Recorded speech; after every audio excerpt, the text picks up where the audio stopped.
Hey everyone! In today's tutorial, I'm going to show you exactly how to delete plugins from OBS Studio. If you've ever installed a plugin and later realized you don't need it, or maybe it's causing issues with your setup, knowing how to safely remove it is essential.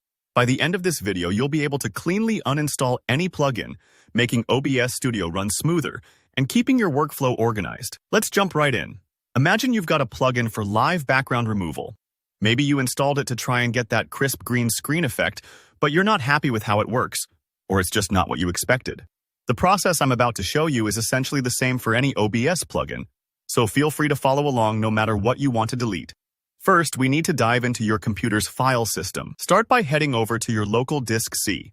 That's your main hard drive, the place where your computer's core files live. You can get there by opening File Explorer and clicking on This PC or My Computer, then double-clicking on Local Disk C. Take your time here. It's important you feel comfortable with navigating your system. Next, scroll down a bit and open up Program Files. It might just be called Program Files, or sometimes Program Files, x86, if you have a 32-bit system. But for most plugins and a standard OBS install, you'll want the main Program Files folder. Think of this folder as the central hub where most major applications are parked.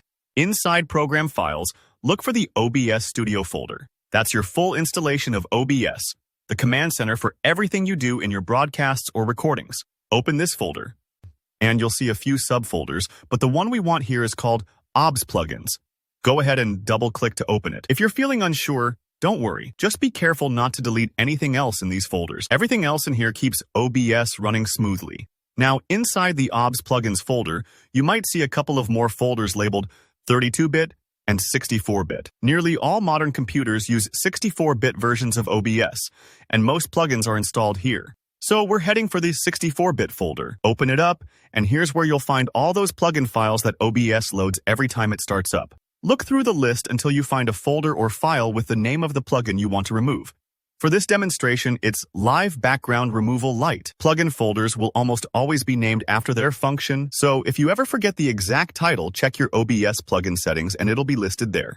Once you find the Live Background Removal Lite folder, it's time for the big moment.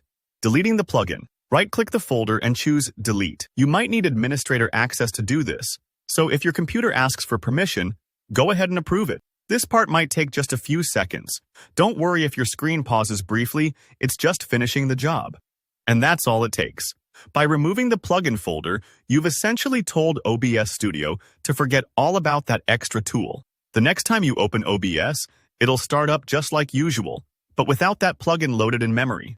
This is a great way to troubleshoot problems, clean up your setup, or experiment with new plugins without making a permanent commitment. If you have any concerns like wondering whether deleting a plugin will mess up your OBS, rest easy. So long as you only remove the specific plugin folder, your main OBS software and all your other plugins will continue working just fine. Alright, that's the process. If you found this tutorial helpful, please give the video a like, and if you have any questions or run into trouble, drop a comment below. I always do my best to help out. Don't forget to subscribe for more practical OBS tutorials, tips, and tech advice. Thanks for watching, and good luck with your setup.